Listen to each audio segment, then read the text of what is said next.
Another way of looking at it is, there is no such thing as mind, there's just karma. There is a discriminatory buddhi, which is not mind. There is a discriminatory intellect. And there is karma, there is really no mind. Also the BDNF or the brain-derived neurotropic factors, this 70% increase in endocannabinoids is 23% more than what happens in a sexual orgasm or intense exercise.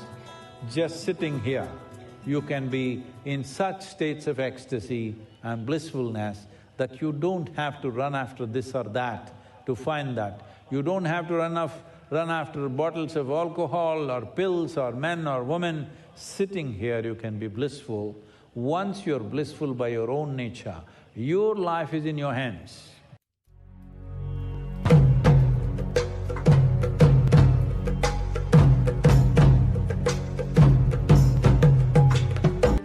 When certain experiments were done, a science magazine conducted certain experiments in United States that the choice was, for 15 minutes, you either sit quietly or you opt for an electric shock.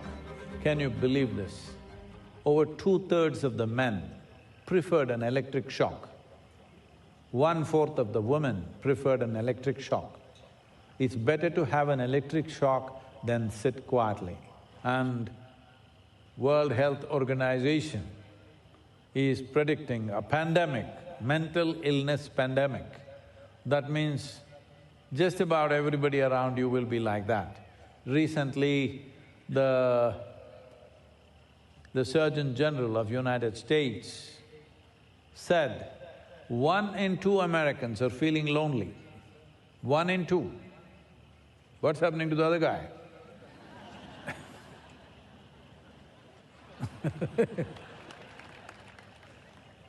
Loneliness is the incubation period for depression. Once you feel lonely for a certain period of time, then you will go down. The mental health on the planet, the human mental health on the planet is in serious question.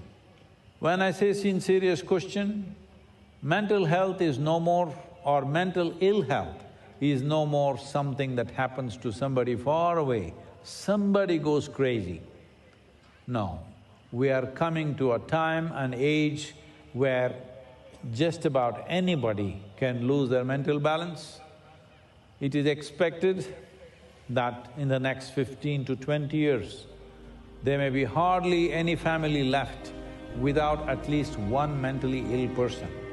20% of the adults in United States suffer from some kind of diagnosed mental illness. 55%, that is 28 million people with mental illness and no treatment. This is the reality of the world.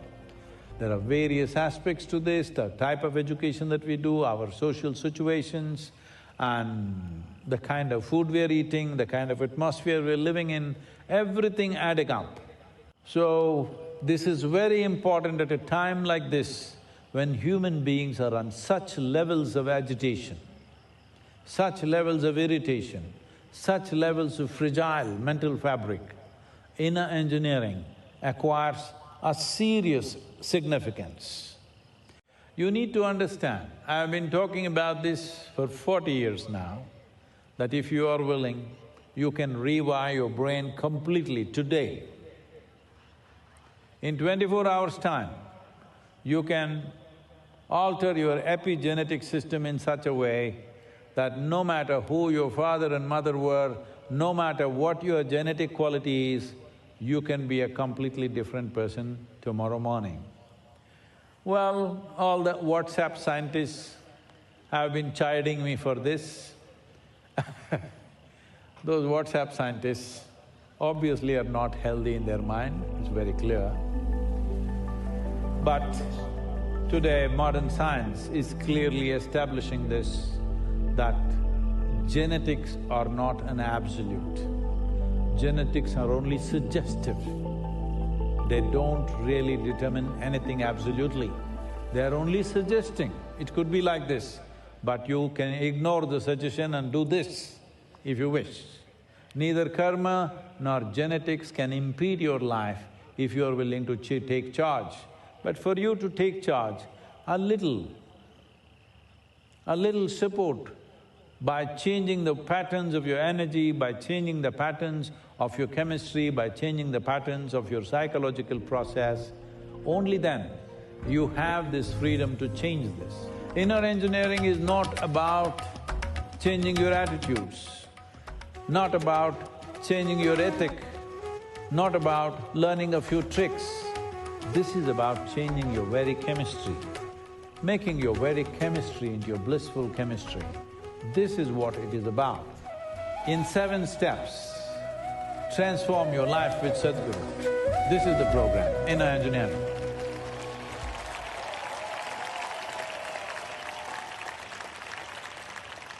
Seven steps. So, this is very important that human beings do something about themselves, daily investing 21 minutes upon their own well-being. In the last 5 years, we have established a center called Sadhguru Center for Conscious Planet in Harvard Medical School in Beth Israel Hospital. They have done phenomenal amount of work, and till now what they found is, there is 70% increase in endocannabinoids and also the BDNF or the brain-derived neurotropic factors.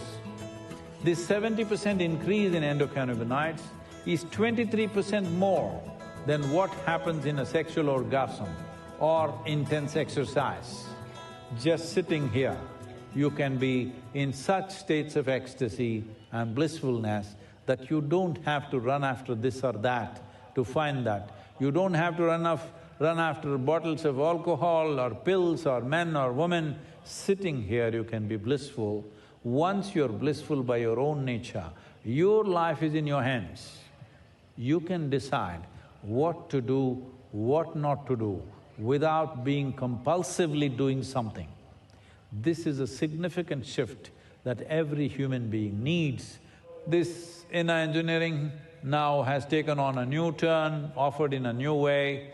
So as a part of this, all the spiritual offerings that we do will be just branded with Sadhguru. Nobody wants to do a spiritual process with an organization. They want to do with somebody that they trust. So, let's make this happen because this is an important aspect of life. If we don't attend to this now, the generation that is there now and the coming generation will suffer immensely. So today, 40 years after that day, here we are relaunching Inner Engineering Online once again in a new format, in 7 steps. Transform your life with Sadhguru. Let's make it happen. This homebound experience for the next few weeks will become pleasant for you if all of them go through Inner Engineering Online. Because Inner Engineering Online is that part. Inner engineering process by itself involves the body, the mind, emotion and energy.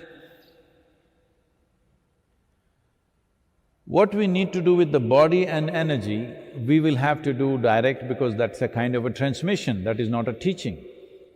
But what we do with mind and emotion is a kind of a teaching that you can experience online. For most human beings, if the way they think and feel changes, you will see there is a tremendous change in their life. If right now, if you can think of what you want, not compulsively about something else, you would naturally be blissful. If right now you can keep your emotions very pleasant, oh, your home would be so pleasant. So all the psychological and emotional benefits which naturally translates into social behavior, these benefits are there. The energetic dimension and the physical aspect, well, that needs to be done as direct transmission, that will not be taught online because there are many implications to that. The Shambhavi Mahamudra, you have to learn separately, but inner engineering online will transform the way you think and feel. Most human beings think this itself is ultimate transformation. If somebody can think differently and feel differently and they become pleasant human beings, people normally start saying, he's a spiritual person, he's so wonderful. No, no, no, he's just a regular human being. Others are still evolving.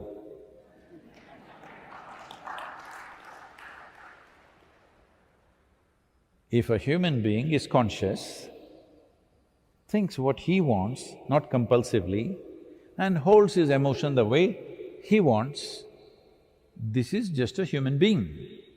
This is not something, he attained to something, no. He's just a human being. Others who cannot even think the way they want, feel the way they want, there's an evolutionary issue. So this evolutionary issue can be handled within the family with the inner engineering online program and in the country and in the world.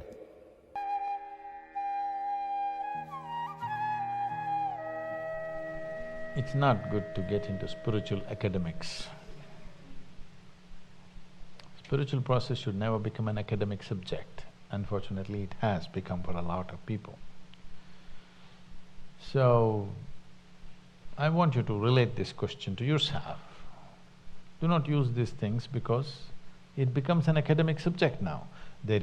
You're assuming there is a karmic body, you're assuming you have a mind. No, I'm saying, you don't really know, isn't it?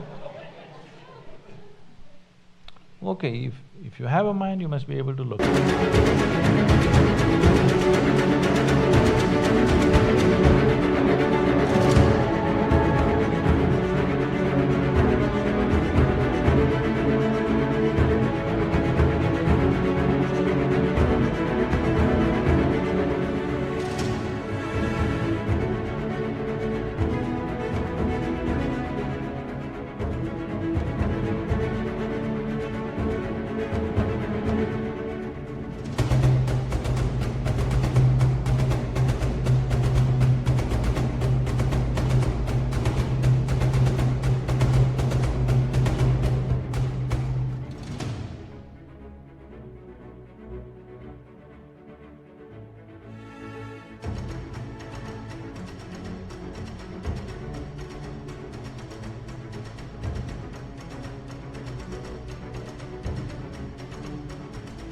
locate it, isn't it?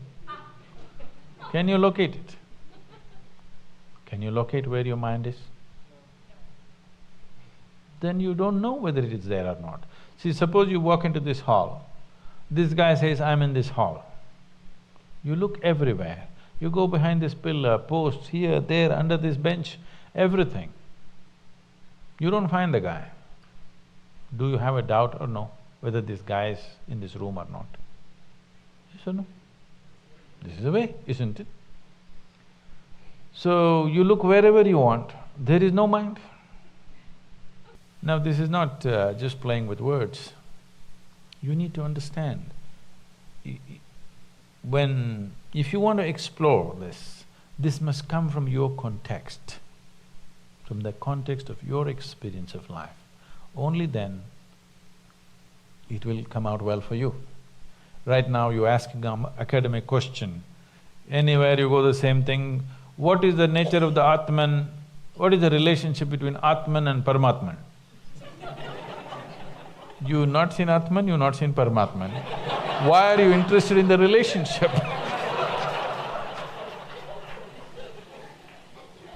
Atman, Paramatman means, for those of you who do not know, this is a common terminology in India. This means the soul and God. What's the relationship? You've not seen both. How do you know they have a relationship? Maybe they're divorced. If you look at the quality of life people are living, probably they're divorced, isn't it?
So, don't go into academics of spirituality. Spirituality is not an academic process. It has to be an experiential longing to know. So, what you're trying to ask is, what is the impact of my past on my present working of my mind? You tell me, can your mind function without memory? If I wipe out all your memory, would you have a thought? You have to build new memory, otherwise there will be no thought, isn't it? So that's a relationship. Without one, the other cannot exist. It's only because of the karmic memory, the mind is functioning. If there's no memory, how would it function? It wouldn't function for a moment. So if you have some esoteric idea of karma, drop that. Karma means just the residual impact of all the actions you have performed in your body, in your mind, in your emotions, in your energies. The residual imprint of that. So that is the karma. So without that memory, your mind couldn't even function. There's no such thing. It is from that this is all coming. Another way of looking at it is, there is no such thing as mind, there's just karma. There is a discriminatory buddhi, which is not mind. There is a discriminatory intellect. And there is karma, there is really no mind. There is a huge mass of memory. With a certain discretion, you can pick what you want. But if you don't have the discretion, they just run right within yourself.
All the time. This is all that's happening. This is all that's happening with people because the discriminatory mind or the intellect has not been sufficiently developed or applied to, the past memory is running right. All the time it's going on. What happened 10 years ago is still bothering people because it's just going on. So, whatever ideas you may have, whatever intentions you may have, whatever ambitions you may have, the karma will overrun it because the necessary discrimination and awareness is not brought in. For this discretion, you need a certain level of awareness. Only if that is there, karma can be consciously used. Memory is not a bad thing. Whatever the memory is, whatever the content of the memory, no memory is a bad thing. You remember something horrible, you remember something beautiful, you remember all kinds of things. This is not a problem. The problem is you do not have the necessary discretion to pick what you want when you want, isn't it? That's all it is, isn't it? So all the horrible things that have happened on the planet, usually only what horrible things that are happening, the news cameras go and take all this. It's on the film, it's stored somewhere in a computer. Is it biting you? No. If it is played here also, it need not bite you, only if you react, it bites you, isn't it? The same thing here, it's all just stored and kept. If you react, it'll bite you. If you consciously use it, You can use it in so many different ways, it doesn't matter what is the recording. What your karma is not the problem. Are you able to… do you have the necessary awareness and discretion to employ this in the right sense or not? That's all it is.